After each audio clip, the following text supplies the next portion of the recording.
Hey everyone, Tin Man here. Some ranked gameplay. Currently playing Feln control deck, which I've been able to take to rank 1 on the Master's Ladder. But we're going to play some more games here to hopefully bolster our lead.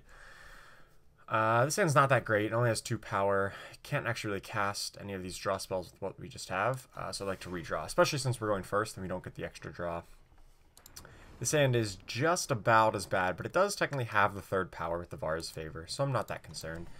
Even though we won't get to cast this on turn 3, the Wisdom on turn 3, it still actually lines up really well against an aggressive deck. Since this guy can get hit by the Vara's favor, I don't really have any desire to Permafrost it. Permafrost will be better spent on something that we couldn't kill, like say a Recano Outlaw. So perfect. Or actually, if we just top deck a power, we could have Hailstorm, but I kind of want to save a Hailstorm for something a bit bigger. Or a little bit later, maybe. Since we can already answer his board right now with what we have without needing to blow the Hailstorm, you see we can just ping off that guy plus Permafrost this. There's no reason to blow the Hailstorm on just the 2-for-1 there. Maybe we can catch some bigger things that when we don't already have a good answer lined up. Ooh, Sword of Akari is going to be a problem. This deck definitely can struggle with relic weapons in particular. Vara's favor is one of our better ways of dealing with that. But we also can just play units. So I think I'm just going to Wisdom main phase here, just right away. Maybe we draw a depleted power that we want to play. We did not, so we'll just play that one down. Like say a Crest or something. This could definitely be problematic though. This sword is going to get a couple swings off. But we can deal with pretty much everything else he's going to throw out at us. There we go. So, we don't get the draw this turn, but we can kill off all of his guys. That plus a Hailstorm wipes away all his guys. And now hopefully we draw into a unit, preferably a Black Sky Harbinger, but any unit would do. Champion of Cunning, Black Sky Harbinger, Daraka, all seem pretty solid right here. Falcon Forcer. Okay. Still nothing. It's just Wisdom. We might draw a 3-cost. Well, actually, what are our 3-cost removal spells that we would want? There's not really any. Channel the Tempest.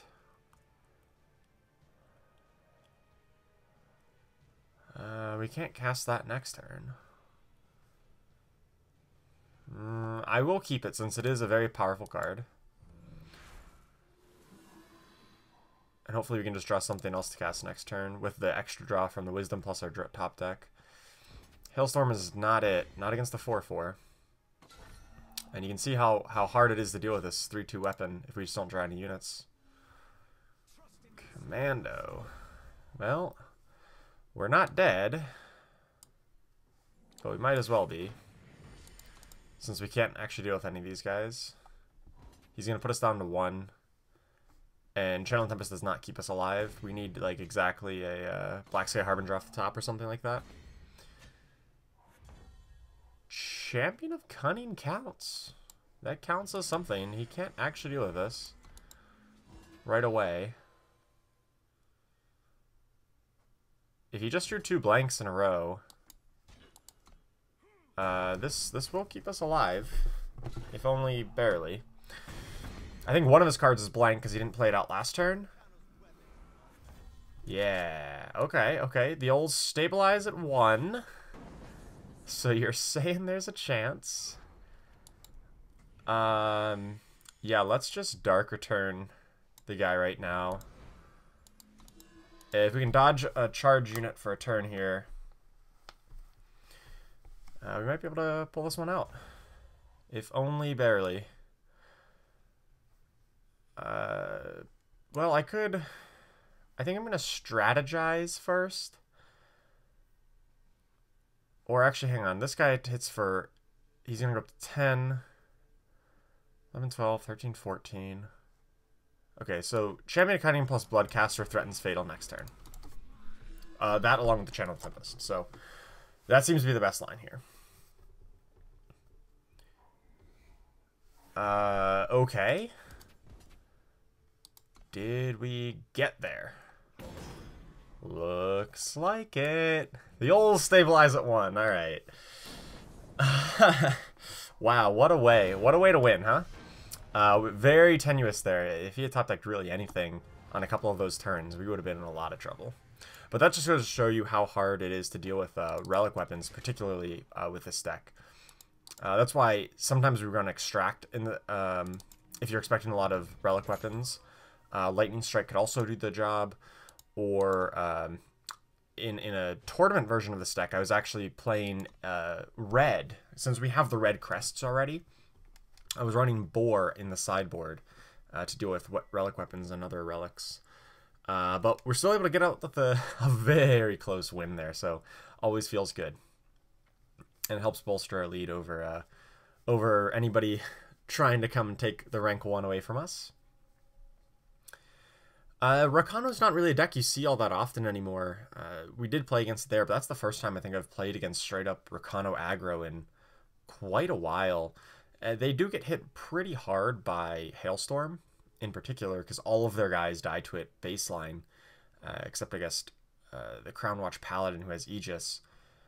But if they can stack up some Warcries, you know, just getting a guy to be 4/4, like the Valk Enforcer and Unseen Commando were that game, made my Hailstorm look pretty embarrassing.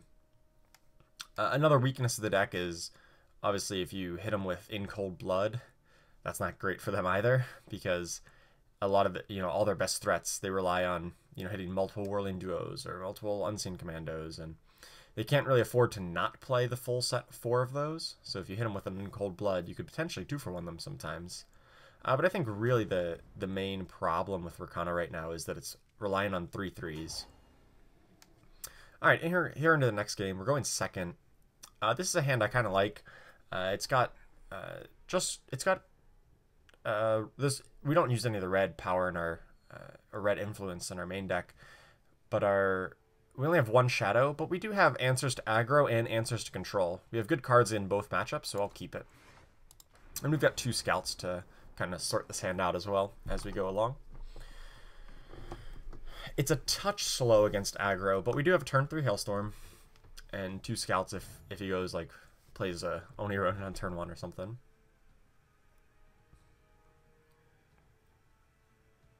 Is our opponent just AFK?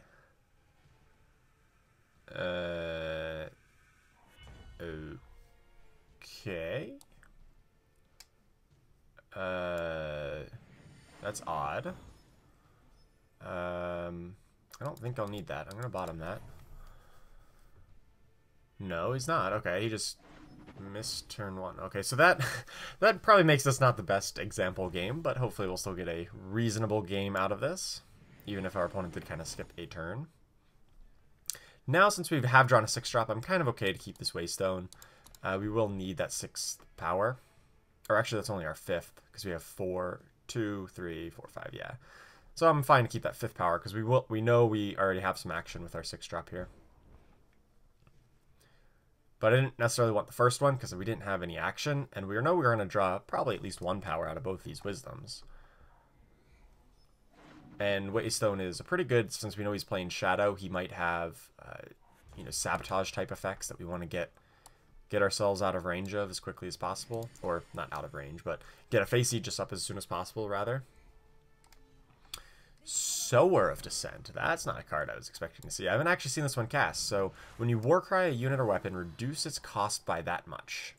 It doesn't have Valk Ally, but when it does, it'll get Warcry 2. I'd imagine if he's playing a deck that wants to play that, it's going to be a linchpin of his deck. So let's just hit it with a Permafrost right away. Don't let that get going. I don't know what Valk Ally he could have here, but if it's Valk Enforcer, well then I don't really care, because then he's silencing off his own guy. So this normally would be pretty annoying. Like I said before, the relic weapons are kind of hard to deal with. But this time we actually have units, and we're actually going to cast a Champion Cunning right on turn 5. We'll have Flying and Aegis.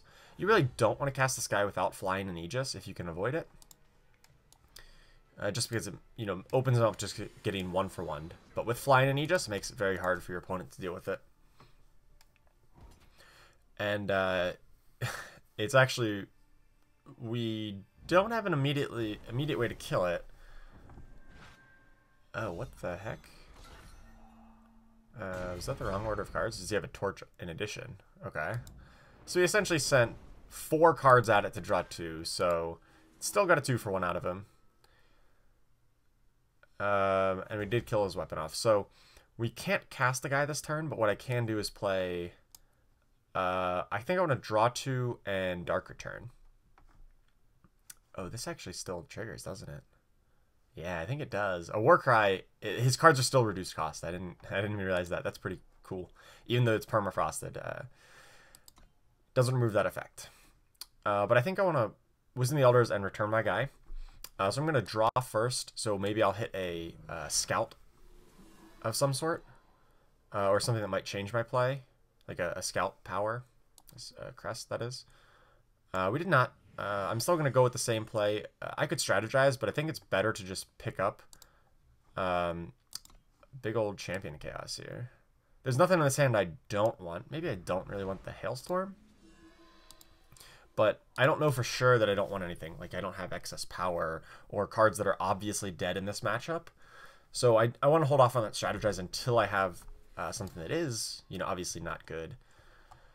So he just casts Rise to the challenge, which in my mind means he picked up an Auric Runehammer, because he knows I have a 6/6 champion of Cunning. So he probably picked up a Runehammer, and he's stuck on power, so that's what he wants to draw. So I don't really want to play right into that. And a way to not play right in that is play Daraka. Or I could just play... I don't want to miss my power here, so I might just strategize. And then if I hit an untapped power, I just play the weaker champion and force him to play the Runehammer, and then I can untap and play Harbinger to kill it off for value. And if I miss, well then I'm not that concerned, because I still have a better late game than he does, because I have all my power and he does not. Hit 2 power actually, which is ideal, so that we can cast Channel Tempest. So I'll throw back this Hailstorm. Like I said, I'm not sure if it's exactly what we want. Let's just play the Shadow Influence, because I want to get up to the 5 shadows as soon as possible. And we'll play the weaker champion, because I think he's just going to kill it right away with a Runehammer. Exactly as expected. He kills this guy. We hit it with a Harbinger. Or hell, I could actually just hit it with a... Channel the Tempest. That's probably better. So my other consideration that I might have wanted to keep Hailstorm is if he has an Ikaria. He's not even close to playing Ikaria. If he was up at, say, 6 power and was threatening to play an Ikaria at any turn now, I would definitely want to keep that Hailstorm so I could Hailstorm Cold Blood in the same turn. Right now I have no other way to pop Aegis off an Ikaria. So that's not really a consideration. But if it was, I might want to keep the Black Sky to pop an Aegis, even if it means we have to get up to 10. But in this case, I think I'd rather just, you know, play out the Black Sky, because it... actually... No, I'm still gonna hold back the Black Sky for another turn, just because this uses my power more efficiently, you know, and draws me into more cards, more options for next turn. Otherwise, I'd be wasting the 2 power. Here's another Sower of Descent. Okay. I could hit that with a Cold Blood, but I don't think that's all that important. I think I'm just going to play a champion. And a Bloodcaster won't get active. It won't get pumped. I'd rather save the Bloodcaster till I have 10. I don't want any more power, so I want to scry a power to the bottom. So I'm going to scribe first before strategize. Permafrost doesn't seem like what I really want against this deck. I could hit the Sower, but at this point I don't care about Sower. And the only other threats that I'd be afraid of, I already have Cold Blood or Annihilates for, so I'll put that on the bottom. We'll strategize. Hell, I might even muck back this Annihilate. Yeah, Annihilate just seems worse than Cold Blood against this whole deck. Do I have anything to grab back? I have another champion. Yeah, we'll do that. Just use our power efficiently. I'd like another Shadow Influence, I guess. If I do draw another power, I want it to be Shadow, just so we can turn on the 5 Shadow mode of this guy. But I feel like we're in extremely good shape against a guy who's stuck on 4 power here. We should be able to close this game out in a turn or two. Valk Enforcer, not that scary. Wanted poster, okay. That's not a shadow influence, but I guess this doesn't kill him. It's probably best to just Daraka.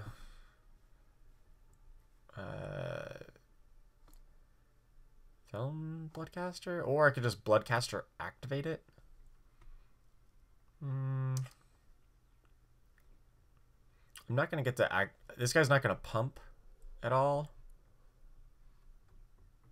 I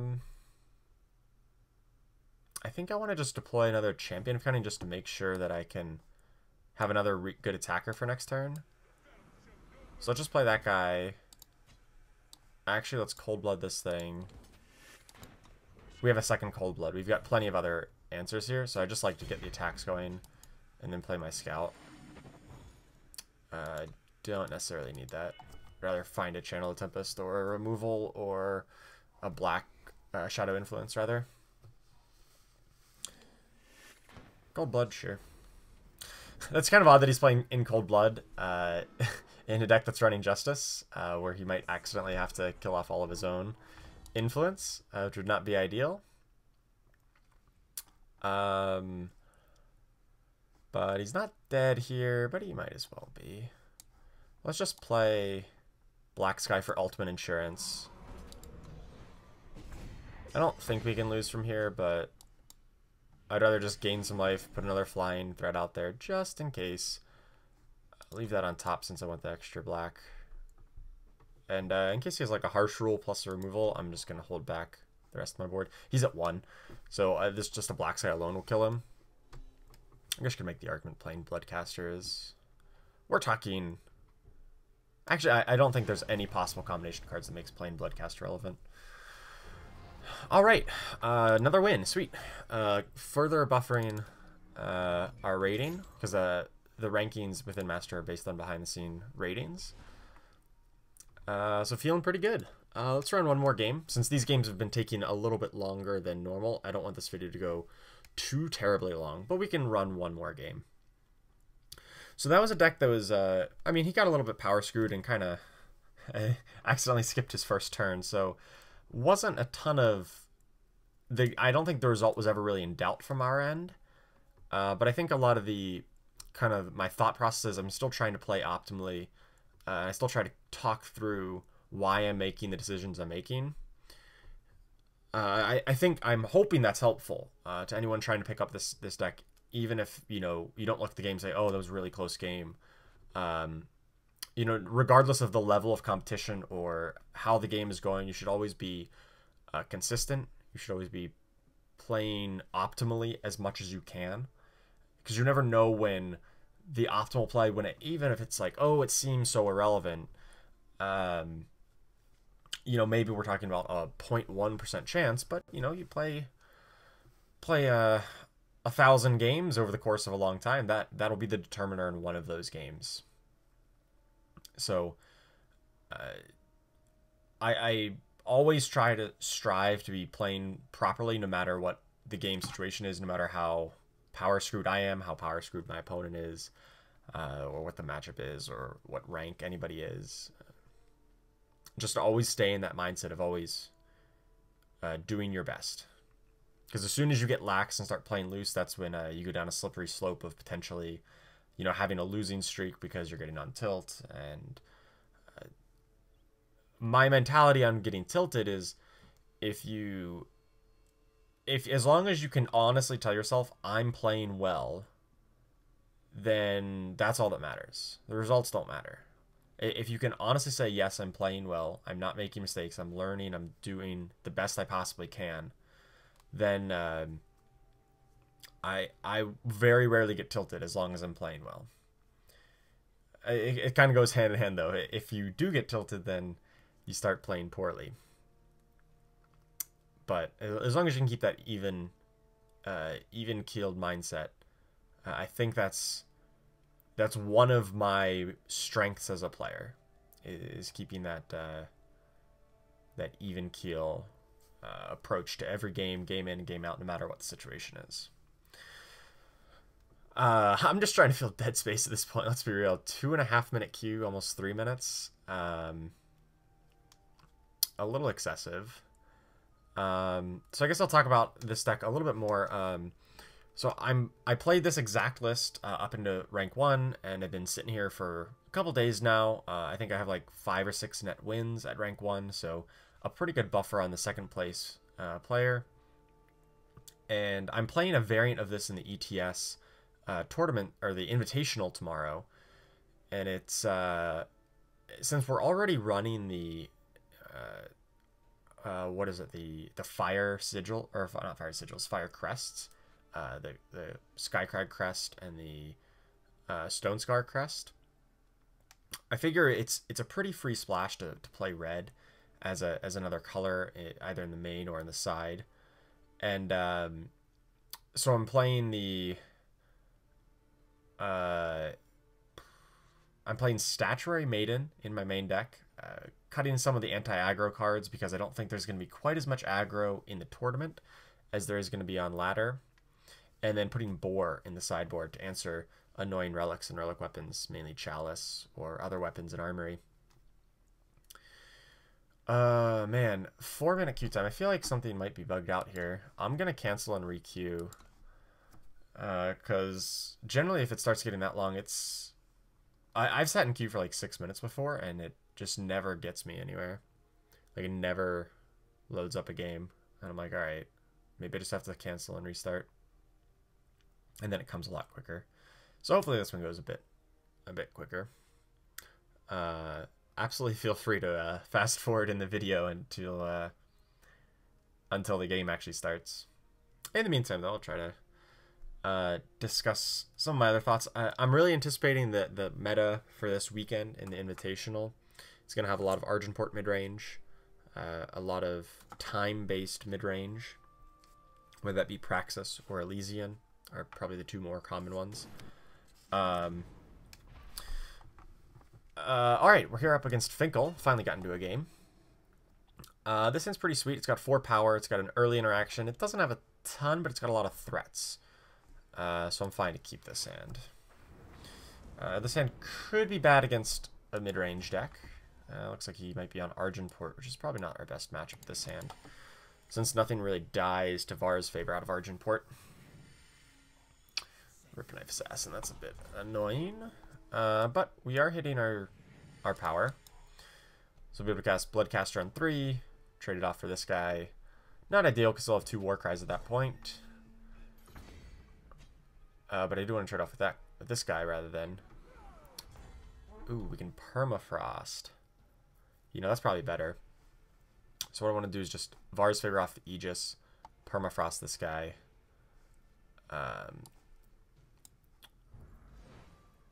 Because Permafrost doesn't really hit anything bigger in his deck, you know? If he's running Crown Watch, Trader, and Tavrod, both those have Endurance, so Permafrost doesn't hit too much bigger. Nice sabotage, buddy. Good thing we didn't have more interaction, otherwise he would have got us there. Looks like he's stuck on 2, which just feels really good for us. Now we can lock down the board. He still only has 2 Warcries built up, and hopefully this guy's just a brick wall to him. Anointer of the Faithful. Interesting. Some more Paladin synergy, it seems. Well, regardless, I think I'm still just going to play a champion. I don't have the 5 Primal, so it's not going to have Aegis, but it will have the Shadow, so I'll get a 4/5 Bloodcaster out of the deal. And the reason I'm doing this is because A, it's my only way to efficiently spend my power this turn, and B, I don't have a 5th Primal in my hand, so I don't know when that's going to happen, so I'm not going to hold this guy forever. Cold Blood seems great against this guy's deck. Just all Justice units seems pretty solid. I think I'm just going to attack with both. Yeah, if he wants to trade anything, be my guest. He does not, so now we can effectively race, because our board is going to be huge. You know, we've got the champion just buffing up our board. We're going to be able to play Daraka to tap down a guy. Now I can get our channel. Completely irrelevant. And, yeah, his small guys don't do a whole lot against my 11 and 9 and 8 power. So that's a good synergy. That's a really nice synergy, the Faithful into Copperhell Paladin. But luckily, we can just Daraka to tap it down. Or we could Cold Blood, but Daraka plays out a guy. And then he's forced to chump on the 11 power guy. And then he's pretty darn dead. Well, so I think I might have actually misplayed here. I thought he was just dead on board. I didn't actually count it up. I was a little bit lazy there. I should have probably counted up to make sure that I would kill him, but it didn't. So I should have played Cold Blood on this guy, just in case he had a Harsh Rule. I want to preserve an extra card, an extra threat in my hand. So a little bit of a misplay there, but did not get punished. I don't think Harsh Rule is very likely out of his deck regardless, because he's a heavy creature-based deck. But against any Just deck, you should be considering, like, you should always consider, how can I lose from this point? Luckily, we did not. But thank you guys so much for watching. I do appreciate it. Hope you enjoyed the content, and hope you enjoy playing this deck. It is a ton of fun, and obviously very successful, getting me up to rank 1. You can catch me in the ETS Invitational tomorrow, which will be Saturday, March 17th, 2018. Playing a variant of this, and hopefully making top 8 of it. Thanks for watching, guys.